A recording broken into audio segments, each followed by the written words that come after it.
Έχουμε με πολύ μεγάλη χαρά την Έλενα Πασχαλέρη, που είναι η αντιπρόεδρος της Πανελλήνιας Ένωσης Μονάδας Φροντίδας Ηλικιωμένων, και τα λέμε συχνά πυκνά, γιατί έτσι πρέπει, γιατί θα έχουμε ειδική κατηγορία ηλικιωμένων. Για την τρίτη ηλικία. Ναι, γιατί όχι.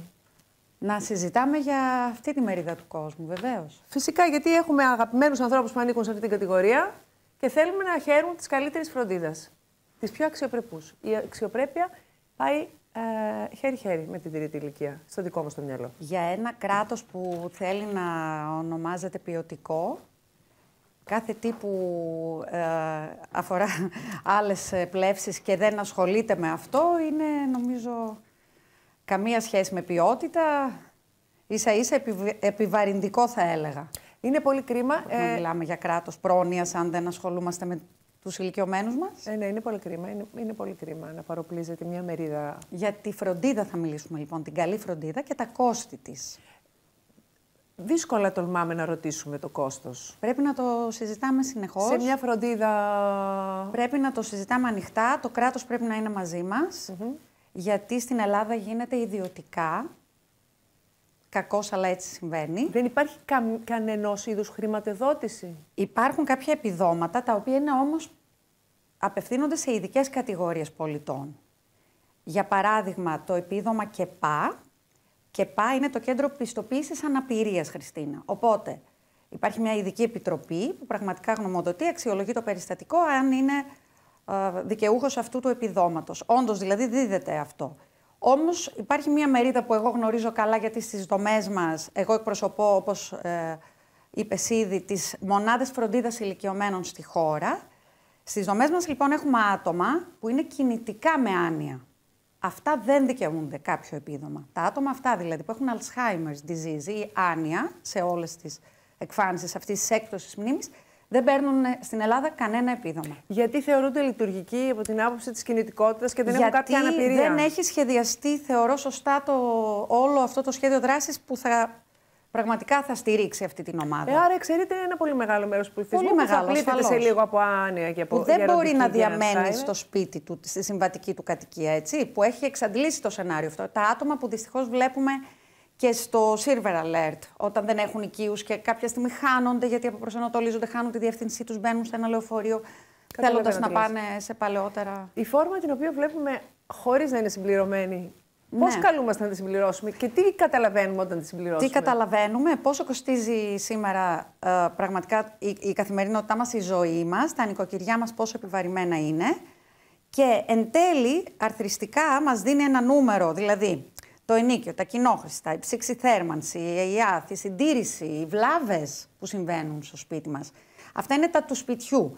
Πάμε λοιπόν, μέχρι στιγμής κάναμε το περιβάλλον, συζητήσαμε σχετικά με αυτό. Μετά είναι το άτομο. Πάμε στον άνθρωπο και αρχίζει ο γιατρός, ο νοσηλευτής, η ομάδα γιατρών και νοσηλευτών, για να είμαι ακριβής. Τα φάρμακα. Απαιτείται.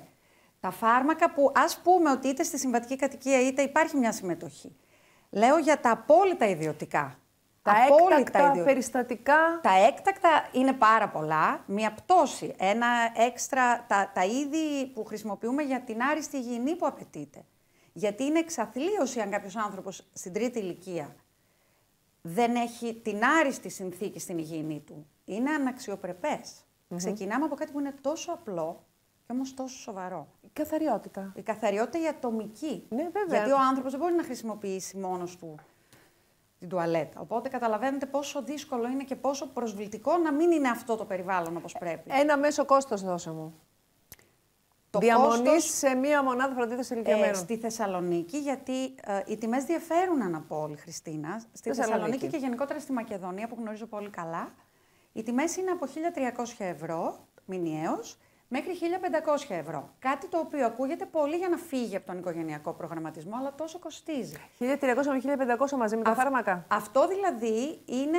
Τα φάρμακα είναι άλλο, διότι δεν είναι για όλους το ίδιο. Ναι, έχεις δίκιο. Ένας καρκινοπαθής τελικού σταδίου ασθενής δεν θα παίρνει την ίδια αγωγή με έναν άνθρωπο που έχει πίεση ή παίρνει νευρολογικά φάρμακα. Οπότε ας αφήσουμε τα φάρμακα, γιατί γράφονται κιόλας. 1.500. Όμως, ναι, για την καλή φροντίδα, για αυτή που θεωρούμε επίπεδου και σοβαρή να συζητάμε. Και κατοίκον είναι παραπάνω. Αν όλα αυτά τα βάλεις έτσι, για να έχουμε αυτό το επίπεδο. Ο καθένας υποκειμενικά μπορεί να θεωρήσει ότι είναι άλλη. Αλλά αυτό είναι πολύ ακριβό. Προσοχή.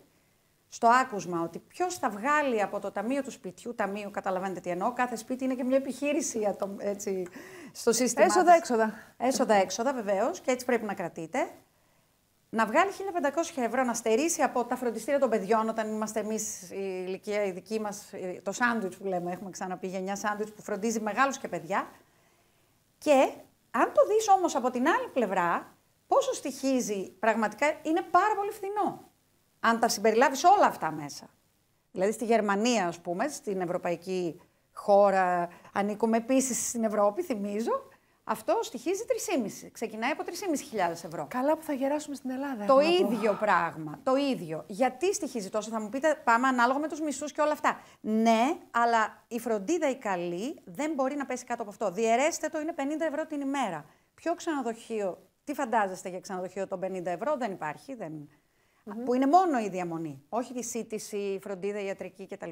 Άρα, ναι, εδώ είναι λίγο συγκεχημένο, προβληματίζει, είναι ανάγκη. Κρατώ όμως ότι δεν υπάρχει κρατική μέρημνα. Βέβαια και θα το κρατήσεις. Ξέρετε πώς πληρώνουν οι διαμένοντές μας? Στο φροντίζω, στη μονάδα που εγώ διευθύνω. Εξαντλείται όλη η σύνταξη του ηλικιωμένου, η οποία δεν φτάνει τα 1.500 ευρώ, εκτός από πάρα πολύ ελάχιστες εξαιρέσεις, όπως όλοι γνωρίζουμε. Οπότε μία μέση σύνταξη να πούμε ότι είναι 700 ευρώ, 800 ευρώ.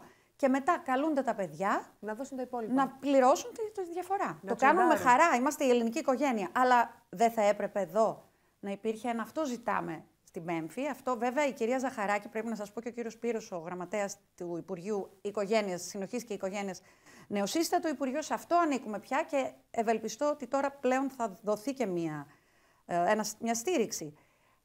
Σκεφτείτε ότι αυτό το ποσό που θέλουμε εμείς, θέλουμε να είναι για να αποδεικνύεται ότι πάει προς τα και να μην χαθεί, ζητούμε από την Μέμφη, να δίδεται υπομορφή βάουτσερ, η κάθε δομή φιλοξενίας τρίτης ηλικίας να δίδει την απόδειξη στο συγγενή, στο συμβαλόμενο, στην οικογένεια και μετά να εισπράττει. Έτσι είναι το πιο καθαρό και εύκολο, μακάρι.